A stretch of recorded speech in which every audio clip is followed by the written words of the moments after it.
Ūkininkui Dainiui Lieponiui apsispręsti parenkant technologijas padeda agronomai konsultantai. Bendru darbu per pastaruosius 3 metus dirvos humusingumas ūkyje gerokai pakilo.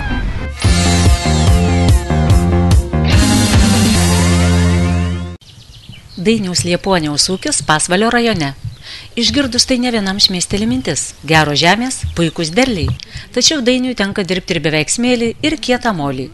Kad gautų gerus rezultatus, ūkininkas, padedamas konsultantų, įdėjo daug darbo. Labai nevienodos čia yra žemės. Ten yra visiškas smėlis, čia yra priesmėlis, ten žemiau yra netgi molis. O kitos ūkio žemės yra jau priemolio visos, jau daug sunkesnis ir labai skiriasi ir žemės dirbimas. Čia gali dirbti atsipalaidavęs, o ten jau reikalingas priemonės, kad galėtum normaliai dirbti žemę. Kai tokios skirtingos žemės, jų didelė įvairovė, kaip jūs padarote, kad jų derlingumas, potencialas to dirvožemio jisai būtų daugmaž vienodas ir padėtų užauginti gerą derlių? Šiaip stengiamės žiūrėti pirmiausia, aišku, dirbimą žemės, kad kur sausiau pirmiausia dirbam, neminam žemės šlapios, jau neskubam, kaip kad kiti leisim kaimynai jau išbėga saulutei pirmai, ir naudojam biologinius preparatus būtinai. Visose dirvose ir lengvesnėse ir sunkesnėse? Ir lengvesnėse. Nuo pernai rudens jau 100% naudoju visur biologinius preparatą Amalgerolį. Darote ir dirvožemio tyrimus, ar jaučiate pokytį? Taip, kaip tik šiemet pavasarį padariau 100 hektarų tą tyrimą dirvožemio, kur Amalgerolis buvo naudotas jau 3 metai iš eilės. Dirvožemio tyrimai, net laboratorija sakė, tikrai nuostabus, nes humuso kiekis yra jau 3,5–4, dirvos pH apie neutralus, apie 7 ten kažkaip sukasi, o, sakykime, ir visas dirvos dirbimas, netgi jaučiasi galūlaukės, jau tvarkosi. Priimti technologinius sprendimus Dainius ryžosi ne vienas. Jau daug metų jis ūkininkauja padedamas agronomijos konsultantės Evelinos Kruzdienės.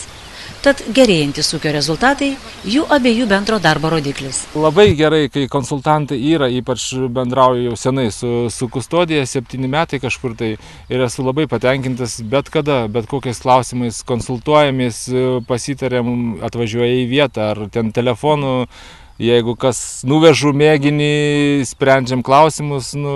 Šiaip galvoju, kad be konsultantų labai sunku būtų. Dainiaus pasėliuose vasarojus atrodo puikiai. Optimalus tankumas, šaknis išsivyščiusios labai gerai, dirba daug yra maitinamųjų papildomų šaknelių, puikiai įsikrūmėja, iki 4 stiebų matome. Yra krūmėjimosi pabaiga, bamblėjimo pradžia šis tarpsnis, nesenai nupurkšta herbicidais, prie herbicido pridėta imunomoduliatoriaus albito, tai yra, kad sušvelnintų herbicido poveikį ir stiprinti augalų imunitetui. Toliau yra numatytas purškimas maitinamaisiais tirpalais, tai yra plonvitų, grogrynų, pridedant chelatų, cinko ir vario, taip pat kalio preparato su siera. O kodėl maitinamieji tirpalai šiuo metu yra labai svarbu? Tai yra pagrindiniai, kuomet formuojasi išlaikyti ir susiformavusius ūglius, ir generatyvinius organus, ir auginti asimiliacinį lapų paviršių pagrindę. Ir toliau mes fungicidais, taip pat į tą patį purškimą dėsime fungicidų.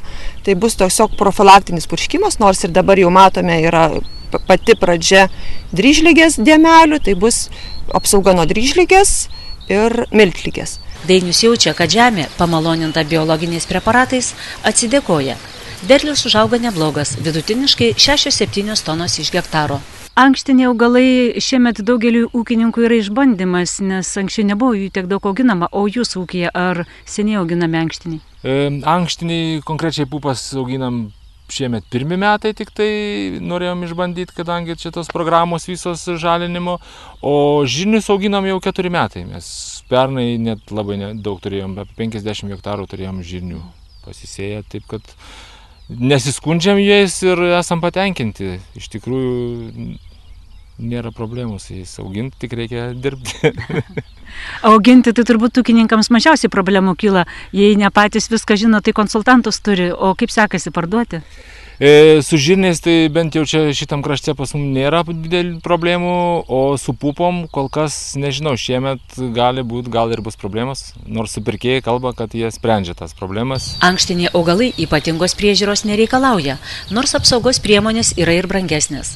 Tačiau su didėjančiais jų pasėliais atsiranda būtinybė pažinti pupų ir žirnių ligas bei kenkėjus. Šiuo metu kaip tik matome formuojasi jau susiformavę gumbeliai ant šaknų, tai yra gumbelinių bakterijų veikla prasidėjusi ir reikėtų naudoti joms paskatinti, kad kauptų atmosferinį azotą ir patiektų jį pupams, tai yra molibdenito produktas, taip pat šiuo metu reikalingas boras pupams, siera ir matome, kad tai yra jau ligos pati pradžia, tai yra šokoladinė arba rudoji dėmėtligė. Patys pirmi požymiai, tai kur yra išplitusi stipriau, būtinas naudoti jau fungicidas. Pupams trūkstant maisto medžiagų, požymiai būna neryškus. Todėl agronomė Evelina Skruzdienė rekomenduoja profilaktiškai naudoti mikroelementus, kad dėl jų trūkumo nesumažėtų derlius. Nuvažiavę į Dainiaus žemkenčių pasėlius, pamatėme būsimo derliaus užuomazgas. Tai yra jau susiformavus visa varpa ir varpučių skaičius. Yra kažkoks tai atmetimas, matom. O kiek varpučių galima priskaičiuoti? 16-17 šitam pasėlyje. Šiuo metu tai yra pagrindinis mūsų darbas įsaugoti visus lapus, ypatingai paskutinį lapą. Mes jį saugosim purkšdami fungicidus, maitinamosius tirpalus. Tai yra plonvitas, sulfatai, manganas, kad kuo daugiau sukauptų lapai maisto medžiagų ir būtų užpildomas kuo puikiau grūdai, kuo labiau užpildomi grūdai. Matome, tai yra ant senų lapų seni ligų požymiai, o ant naujų tai yra tik tai pati pradžia, tai yra dryžligės pirmieji požymiai, tai vat bus saugomi šitie lapai. Jūsų ūkyje šiemet negeltonuoja rapsai. Kodėl? Todėl, kad buvo labai drėgnas ruduo pernai pas mum ir nespėjo pasėti, buvo suplanuota sėti rapsą kažkur rugpjūčio 23, netgi sėkla buvo supilta į sėjamąją, bet užėjo debesis ir mūsų sėja baigėsi, nes čia yra jau nelengvo žemės ir drėgnas ruduo ir jau praktiškai galėjom sėti kažkur tai tik tai apie rugsėjo 5 dieną, tai kad atsisakėm sėjos rapsą. Na, o žieminiai javai, kaip jūs vertinate savo paties rudens darbą ir pavasario darbą?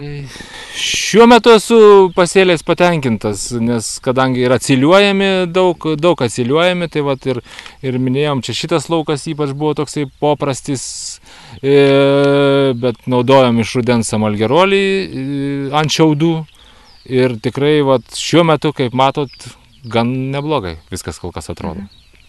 Šitam lauke minėjote, kad yra dalis lauko, kurią įsisavinot ne taip seniai ir buvo tikrai apleistas, kai perėmė. Kaip tik mes čia ir stojom šitoj vietoj. Pernai čia buvo, užpernai čia buvo pasėtas žieminiai kviečiai, kurie iššalo 14 žiemą. Tada pasėjom visą lauką. Šitas visas laukas buvo pasėtas tą pačią dieną tos pačios veislės vasariniais kviečiais. Ir kaip jie sudygo, viskas skyrėsi, kaip atrodo kito šeimininko, kas nors būtų visiškai kitaip darytas, nes buvo pirmini metai tas laukas naudojamas.